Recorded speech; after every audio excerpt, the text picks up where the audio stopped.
आज हम लोग पढ़ेंगे श्रम बाजार में मजदूरी निर्धारण। तो श्रम बाजार में मजदूरी का निर्धारण किस प्रकार होता है, आइए समझते हैं। यहाँ हम मांग पूर्ति विश्लेषण के द्वारा एक पूर्णतः प्रतिस्पर्धी बाजार संरचना में मजदूरी निर्धारण के सिद्धांत की संक्षिप्त में विवेचना करेंगे। मतलब हम लोग यहाँ जो समझने वाले हैं वो मांग पूर्ति विश्लेषण के आधार पर एक पूर्ण प्रतिस्पर्धी बाजार संरचना में मजदूरी निर्धारण के सिद्धांत का संक्षिप्त में वर्णन करेंगे। एक श्रम बाजार तथा वस्तुओं के बाजार में मूलभूत अंतर जो होता है पूर्ति तथा मांग के स्रोत के संदर्भ में है। देखिएगा, एक श्रम बाजार तथा वस्तुओं के बाजार में मूलभूत अंतर जो है वो पूर्ति तथा मांग के स्रोत के संदर्भ में है। किसके विषय में अंतर है? पूर्ति तथा मांग के स्रोत। श्रम बाजार में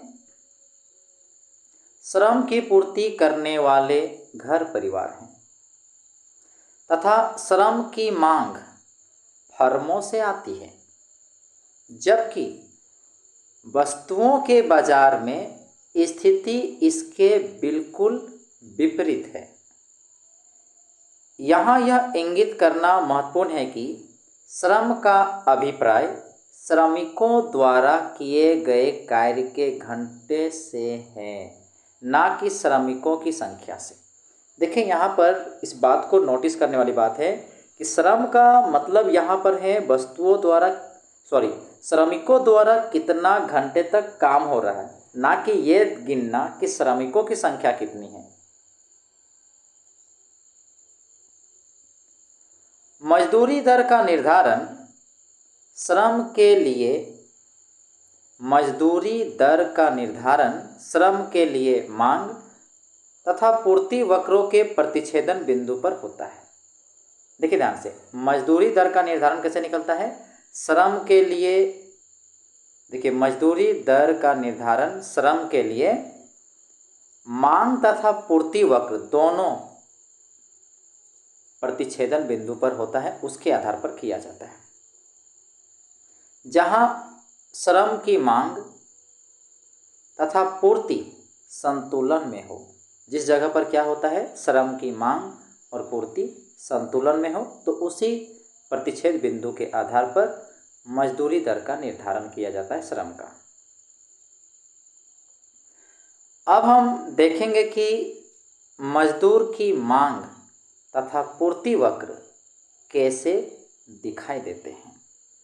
अब हम लोग यही देखेंगे कि मजदूर की मांग तथा पूर्ति वक्र कैसे दिखाई देते हैं। देखिए, एक अकेली फर्म द्वारा श्रम की मांग की जांच के लिए हम यह मान लेते हैं कि श्रम उत्पादन का अकेला परिवर्ती कारक है।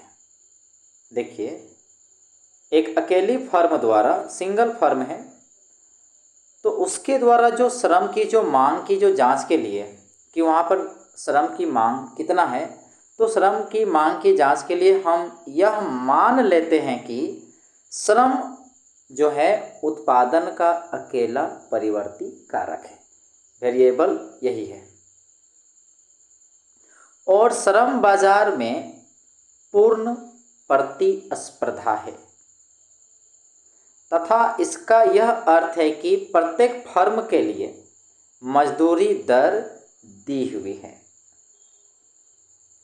जिस फर्म के विषय में हम चर्चा कर रहे हैं वह भी स्वभाव से अगर देखा जाए तो पूर्ण स्पर्धी है तथा लाभ अधिकतम करने के उद्देश्य से उत्पादन करती है।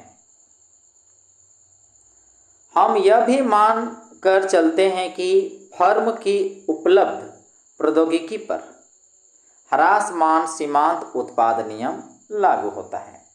हम यह भी मानकर चलते हैं कि फर्म की उपलब्ध जो प्रौद्योगिकी हैं उस पर कौन सा नियम लागू हो रहा है? ह्रासमान सीमांत उत्पाद नियम लागू होता है। लाभ अधिकतम करता होने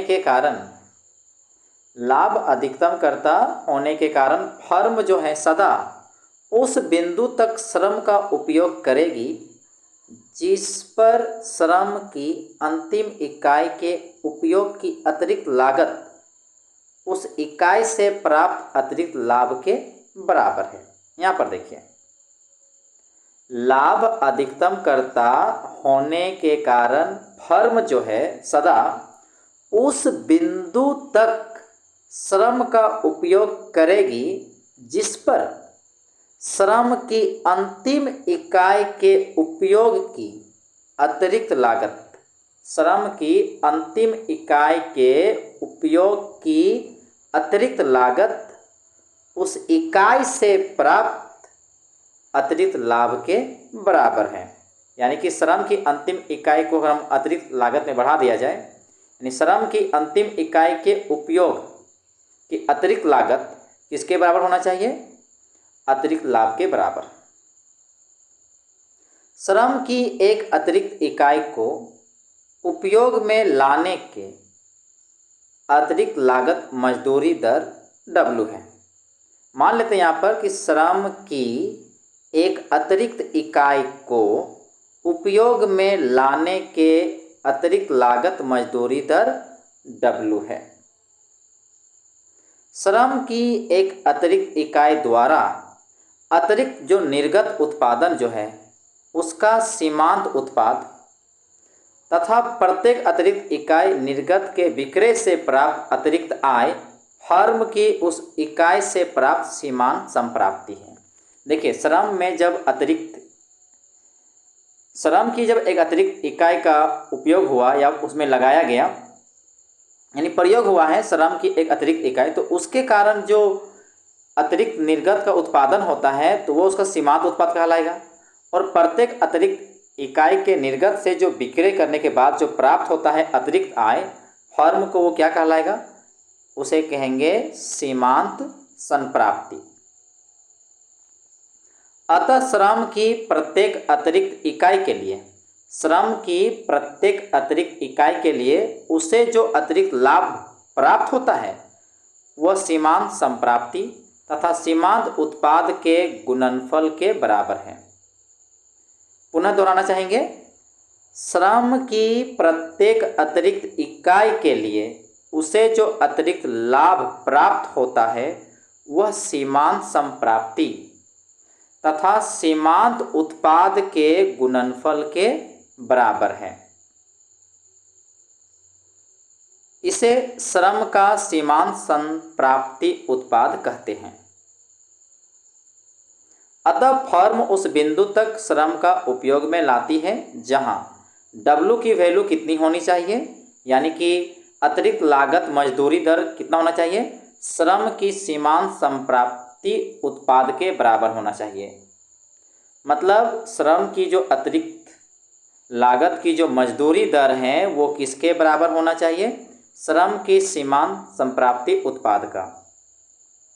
तथा श्रम का सीमांत संप्राप्ति उत्पाद कितना होगा? तो उसका जो वैल्यू होगा सीमांत संप्राप्ति गुना श्रम का सीमांत उत्पाद। यही चीज यहाँ पर लिखा हुआ था, सीमांत संप्राप्ति तथा सीमांत उत्पाद के गुणनफल के बराबर होता है क्या? श्रम की सीमांत संप्राप्ति। सीमांत संप्राप्ति को गुना किसे करना है? श्रम का सीमांत उत्पाद से। तो रिजल्ट क्या आता है? रिजल्ट आता है श्रम का सीमांत संप्राप्ति उत्पाद। और ये किसके बराबर होता है? W का। W क्या है? श्रम का अतिरिक्त लागत मजदूरी दर। क्योंकि हम एक पूर्णतः प्रतिस्पर्धी फर्म का अध्ययन कर रहे हैं, हम लोग यहाँ पर एक पूरी तरह से प्रतिस्पर्धी फर्म का अध्ययन कर रहे हैं। सीमांत संप्राप्ति वस्तु की कीमत के बराबर है। क्योंकि हम लोग जानते हैं कि अध्याय 4 में हम लोग पढ़े हैं कि पूर्ण प्रतिस्पर्धी फर्म के लिए क्या होता है, सीमांत संप्राप्ति जो होता है वो कीमत के बराबर होती है। तो वही चीज यहां पर लिखा है कि हम पूर्णतः प्रतिस्पर्धी फर्म का अध्ययन कर रहे हैं, तो सीमांत संप्राप्ति वस्तु की कीमत के बराबर है। सीमांत संप्राप्ति किसके बराबर है, वस्तु की कीमत के बराबर है। तथा इस स्थिति में श्रम का सीमांत संप्राप्ति उत्पाद श्रम के सीमांत उत्पाद के मूल्य के बराबर है। मतलब यहाँ कुल मिला के तब कह सकते हैं कि श्रम का जो सीमांत संप्राप्ति उत्पाद जो होगा, श्रम का सीमांत संप्राप्ति उत्पाद किसके बराबर होगा, श्रम के सीमांत उत्पाद के मूल्य के बराबर। श्रम के सीमांत उत्पाद के मूल्य के बराबर, क्योंकि प्रतिस्पर्धी में यह देखने को मिलता है कि सीमांत संप्राप्ति जो होता है वस्तु की कीमत के बराबर होता है। जब तक श्रम के सीमांत उत्पाद का मूल्य मजदूरी दर से अधिक है, जब तक श्रम के सीमांत उत्पाद का मूल्य मजदूरी दर से अधिक है, फर्म श्रम की एक अतिरिक्त इकाई का उपयोग करके अधिक लाभ अर्जित कर सकती है। मतलब जब तक श्रम का सीमांत उत्पाद का जो मूल्य होता है वो मजदूरी दर से जब तक अधिक रहेगा, फर्म क्या करेगा, श्रम की एक अतिरिक्त इकाई का उपयोग करके अधिक लाभ अर्जित कर सकती है। तथा यदि श्रम उपयोग के किसी भी स्तर पर श्रम के सीमांत उत्पाद का मूल्य मजदूरी दर की तुलना में कम है, तो वहाँ पर क्या होगा, फर्म श्रम की एक अतिरिक्त इकाई कम करके अपने लाभ में वृद्धि कर सकती है। ह्रासमान सीमांत उत्पाद नियम की मान्यता पर, अगर हम लोग ह्रासमान सीमांत उत्पाद नियम की मान्यता पर चले तो फर्म मजदूरी दी गई बराबर श्रम के सीमांत उत्पाद के मूल्य पर ही सदैव उत्पादन करती है। अगर हम लोग ह्रासमान सीमांत उत्पाद नियम की मान्यता पर फर्म मजदूरी दी गई तो वो किसके बराबर होगा, श्रम के सीमांत उत्पाद के मूल्य पर ही सदैव उत्पादन करती हैं। इसका यह अभिप्राय है कि श्रम के लिए मांग वक्र नीचे की ओर प्रवणता वाली है। श्रम के लिए यानी कि लेबर के लिए जो डिमांड होगा वो नीचे स्लोप होगा, इसकी स्लोप नीचे की प्रवणता वाली होगी। यह समझने के लिए कि ऐसा क्यों है, अब हम लोग यही जानेंगे कि श्रम के लिए जो डिमांड का जो प्रवणता है उसकी जो स्लोप है वो नीचे की ओर होती है, ऐसा क्यों, आइए समझते हैं। यह समझाने के लिए कि ऐसा क्यों है, आइए मान लेते हैं कि किसी मजदूरी दर W1 पर श्रम के लिए मांग L1 है। मान लेते जिस समय मजदूरी दर W1 है और उस समय जो श्रम के लिए जो मांग है वो L1 है। अब मान लीजिए कि मजदूरी दर बढ़कर W2 हो जाती है, मजदूरी दर बढ़ गया W2 हो जाती है, तो मजदूरी श्रम के सीमांत उत्पाद के मूल्य में समानता बनाए रखने के लिए श्रम के सीमांत उत्पाद के मूल्य में भी वृद्धि होनी चाहिए। मतलब यहाँ पर मजदूरी श्रम के सीमांत उत्पाद के मूल्य में समानता बनाए रखने के लिए श्रम के सीमांत उत्पाद के मूल्य में भी वृद्धि होनी चाहिए और वस्तु की कीमत स्थिर रहते हुए, वस्तु की कीमत में स्थिर रहते हुए क्या होना चाहिए, मजदूरी श्रम के सीमांत उत्पाद के मूल्य में समानता बनाए रखने के लिए श्रम के सीमांत उत्पाद के मूल्य में भी वृद्धि होनी चाहिए। और यह तभी संभव है जब श्रम के सीमांत उत्पाद में वृद्धि हो। जब श्रम के सीमांत उत्पाद में क्या होना चाहिए, वृद्धि होना चाहिए, तभी संभव है, जिससे अभिप्राय है कि श्रम की ह्रासमान सीमांत उत्पादकता के कारण, जिससे क्या होता है, जिसका अभिप्राय है कि श्रम की ह्रासमान सीमांत उत्पादकता के कारण कम श्रम का उपयोग किया जाए। कम श्रम का उपयोग का प्रयोग होगा तभी संभव है। अतः ऊंची मजदूरी दर पर कम श्रम की मांग होती है। ऊंची कीमत पर क्या होता है, श्रम की मांग कम होती है, जिसकी वजह से क्या होता है कि मांग वक्र नीचे की ओर प्रवणता वाली हो जाती है। व्यक्तिगत फर्मों की मांग वक्रों से बाजार मांग वक्र ज्ञात करने के लिए हम साधारणतः विभिन्न मजदूरी की दरों पर व्यक्तिगत फर्मों द्वारा श्रम की मांग को जोड़ देते हैं। देखिए, व्यक्तिगत फर्मों की मांग वक्रों से हम बाजार मांग वक्र को ज्ञात कर सकते हैं। इसके लिए क्या करते हैं, हम विभिन्न मजदूरी की दरों पर व्यक्तिगत फर्मों द्वारा श्रम की मांग को जोड़ देते हैं। यद्यपि प्रत्येक फर्म मजदूरी बढ़ने पर कम श्रम की मांग करती है। प्रत्येक फर्म क्या करती है, मजदूरी बढ़ने पर कम श्रम की मांग करती है।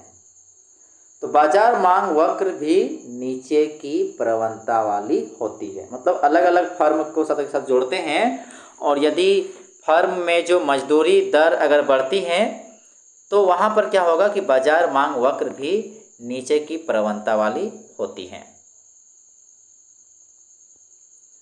मांग पक्ष के अन्वेषण के पश्चात, यानी जांचने के पश्चात, अब हम पूर्ति पक्ष पर आते हैं। देखिए, अभी हम लोग मांग पक्ष का हम लोग विश्लेषण किए, अब हम लोग बात करेंगे पूर्ति पक्ष पर।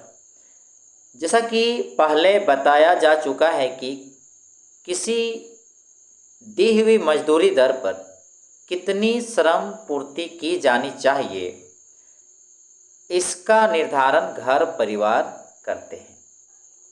उनके पूर्ति का निर्णय अनिवार्य रूप से आय तथा अवकाश के बीच का एक चयन है। एक और व्यक्ति अवकाश में रहना चाहता है क्योंकि वो कार्य को बोझिल मानते हैं, तथा दूसरी ओर वे आय को महत्व देते हैं, जिसके लिए उन्हें कार्य करना पड़ता है। आय को महत्व देते हैं और आय के लिए उसको क्या करना होगा, कार्य करना पड़ता है। अतः अवकाश का आनंद उठाने तथा अधिक घंटों तक कार्य करने के मध्य एक अदला बदली होती है। एक व्यक्ति विशेष के श्रम पूर्ति वक्र की व्युत्पत्ति के लिए हम मान लेते हैं कि किसी मजदूरी दर W1 मजदूरी दर है पर एक व्यक्ति L1 श्रम इकाइयों की पूर्ति करता है। मतलब मजदूरी दर जब W1 है तो उसकी जो श्रम इकाई कितना है, L1 है। अब मान लीजिए कि मजदूरी दर बढ़कर W2 हो जाती है, तो मजदूरी दर से, या फिर कह सकते हैं मजदूरी दर में इस वृद्धि के दो प्रभाव होंगे। अगर मजदूरी दर बढ़ जाएगा तो इसके दो प्रभाव होंगे। पहला, मजदूरी दर में वृद्धि के कारण अवकाश की अवसर लागत में वृद्धि होगी, जो अवकाश को अधिक महंगा बना देगा। अतः व्यक्ति विशेष अवकाश में रहना कम पसंद करेगा। देखिए ध्यान से, अगर मान के मजदूरी दर बढ़ जाता है तो इससे क्या होगा कि अवकाश की जो अवसर लागत है, अवकाश के लिए जो है अवसर की लागत वृद्धि हो जाएगी, जो अवकाश को अधिक महंगा बना देगी। अतः व्यक्ति विशेष क्या करेगा, अवकाश में रहना पसंद नहीं करेगा, वो कम पसंद करेगा, क्योंकि मजदूरी दर बढ़ गया है। क्योंकि अगर वो मजदूरी दर बढ़ा है, अगर वो काम नहीं करता है तो उसके लिए जो अवकाश दर उसको क्या लगेगा, महंगा लगेगा। इसलिए वो चाहेगा कि हम कम से कम अवकाश में रहें। इसके फलस्वरूप वे अधिक घंटे कार्य करेंगे, क्योंकि उसको हर अवकाश का उसको ज़्यादा से ज़्यादा वो उपयोग करना चाहेगा, ज़्यादा से ज़्यादा उसको मजदूरी प्राप्ति करना चाहेगा। अतः व्यक्ति विशेष अवकाश में रहना कम पसंद करेगा। इसके फलस्वरूप वे अधिक घंटे कार्य करेंगे। ये पहला कारण। दूसरा है मजदूरी दर में W2 तक वृद्धि के कारण व्यक्ति की क्रय शक्ति वृद्धि हो जाएगी, अतः वह अवकाश जनित क्रियाओं पर अधिक खर्च करना चाहेगा। तो इन दोनों प्रभावों में से जो अधिक प्रबल होगा, मजदूरी दर में वृद्धि का अंतिम प्रभाव उसी पर निर्भर करेगा। कम मजदूरी दर पर प्रथम प्रभाव दूसरी प्रभाव से प्रबल रहता है। देखिए ध्यान से, कम मजदूरी दर पर क्या होता है, प्रथम प्रभाव जो है दूसरी प्रभाव से प्रबल रहता है। मतलब प्रथम प्रभाव ज़्यादा रहेगा अगर मजदूरी दर कम है तो। इसलिए व्यक्ति की इच्छा मजदूरी दर में प्रत्येक वृद्धि के साथ अधिक श्रम की पूर्ति करने की होगी। परंतु ऊंची मजदूरी दर पर द्वितीय प्रभाव जो है वो प्रथम प्रभाव से प्रबल रहता है। मतलब दूसरा प्रभाव ज़्यादा रहता है असरदार पहले के तुलना में, तथा व्यक्ति विशेष मजदूरी दर में प्रत्येक वृद्धि पर कम श्रम की पूर्ति करेगा। व्यक्ति विशेष मजदूरी दर में प्रत्येक वृद्धि पर कम श्रम की पूर्ति करेगा। इस प्रकार हम पीछे की ओर झुकने वाला विशिष्ट श्रम पूर्ति वक्र प्राप्त होती है। पीछे की ओर झुकने वाला, जो यह दर्शाती है कि एक निश्चित मजदूरी दर तक मजदूरी में प्रत्येक वृद्धि के साथ श्रम की पूर्ति में वृद्धि होती है। इस मजदूरी दर के बाद क्या होता है, मजदूरी दर में प्रत्येक वृद्धि से श्रम की पूर्ति घट जाएगी। तथापि श्रम का बाजार पूर्ति वक्र, जिसे हम विभिन्न मजदूरी दर पर व्यक्तियों की पूर्ति को जोड़कर प्राप्त करते हैं, ऊपर की ओर प्रवणता लिए होगी, क्योंकि ऊंची मजदूरी पर भी कुछ व्यक्ति कम कार्य करने के इच्छुक होंगे। अधिक व्यक्ति श्रम की अधिक पूर्ति करने के लिए आकर्षित होंगे।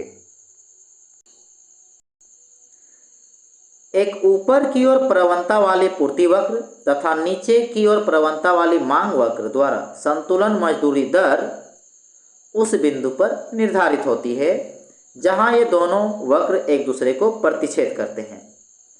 दूसरे शब्दों में कहें तो वहां परिवारों द्वारा श्रम की पूर्ति फर्मों द्वारा श्रम की मांग के बराबर होती है। यह निम्नलिखित आरेख में दर्शाया गया है, जो आप यहाँ पर देख सकते हैं। जहाँ पर देखिए लेबर का जो डिमांड है और लेबर की सप्लाई जहाँ पर कटा है, वही जो बिंदु होगा वो मजदूरी दर होगा।